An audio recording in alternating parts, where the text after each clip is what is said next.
what you look at and what you see, today or things that I shot a year ago, um, is 1,000 times better than what I shot 10 years ago.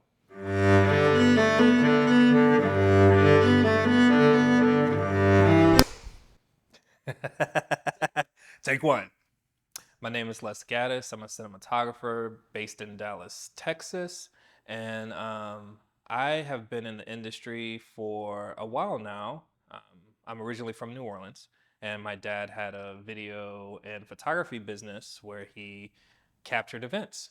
So I was a teenager, second shooting for him, weddings, corporate gigs, things like that back in the 90s. Fast forward a few years, I go to film school, the Art Institute of Dallas, and that's where I learned a lot of the theory, but it took quite a few years actually before I really got into a place where I thought that my skills as a cinematographer were starting to show up. When I started, there was no, video, digital DSLRs, 5D, 7Ds, all that. I was shooting with tape, mini DV, VHS, SVHS. One of the first videos that I cut together was a wedding video that I did for my cousin back in 2001. And I was so excited because this was the first time that I could actually digitize something. I stayed up all night for a 3-minute wedding video. It was super dramatic. There was orchestras and everything else. I thought like it was the best thing since sliced bread. So one of my first jobs was an associate producer editor, and I did that for 7 years. And I would DP on the weekends, DP on vacation, and do short films, film races.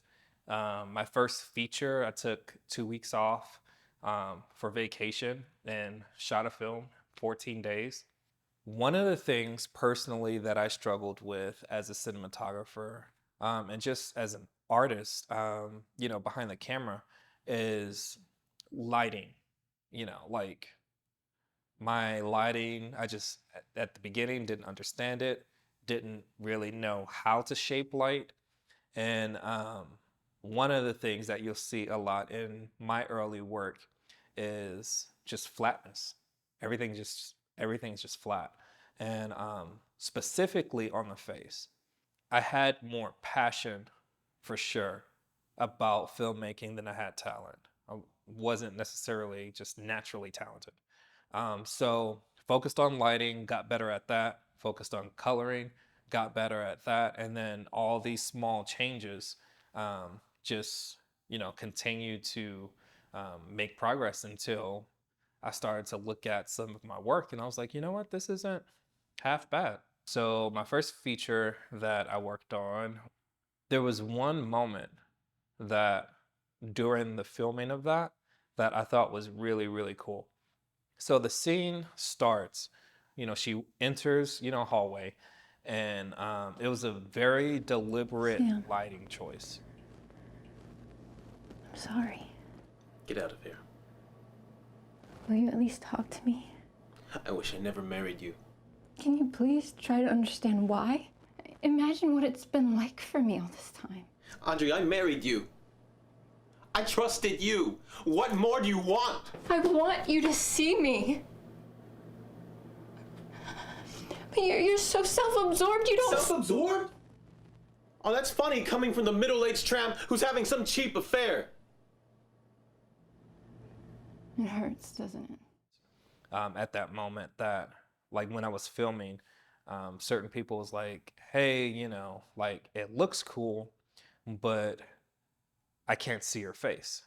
And there was a moment that prompted her to step into the light. And when she did, and with the acting, with the lighting, with the writing, it all just made sense. And I literally, while I was filming that, I started tearing up because I was like, wow, like I'm finally making something that feels good.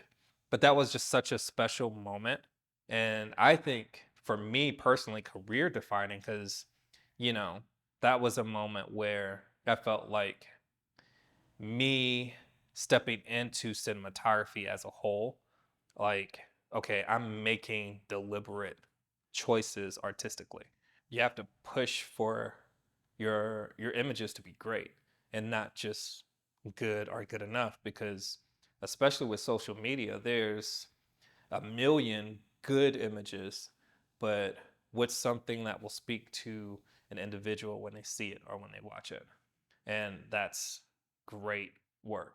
And people really resonate with that. In my mind, I'm only as good as my last project.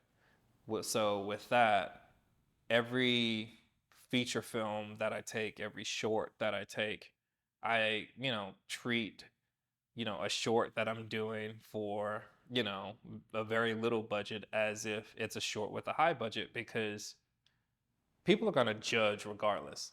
If there's any like DP characteristic or trait or something to work on, I tell people all the time from a cinematography standpoint, it's not necessarily about the lighting, it's not about the camera. For me, it's communication.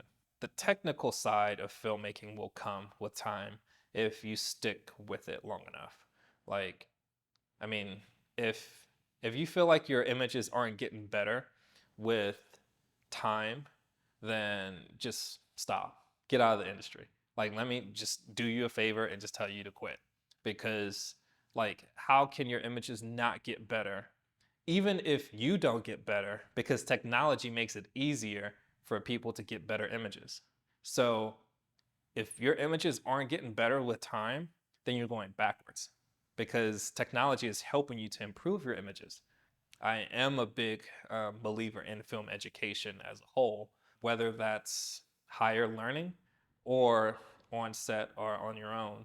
Um, like, just go out there and learn and do it. Looking at some of my work back then versus now, and it's insane the improvement. And you just start to realize when you take a step back and you go 10 years, 12 years, and you're like, oh wow, I show somebody this and they would not think that I shot it.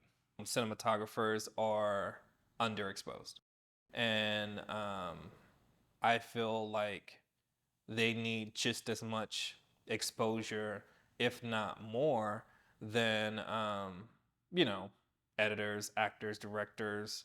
Like, a cinematographer has so much input visually that there needs to be more exposure, I think, for people behind the camera. Even though naturally I tend to be a person that likes to be behind the camera and not in front of the camera. Um, yeah, like, cinematographers as a whole are underexposed, and I'm one of them.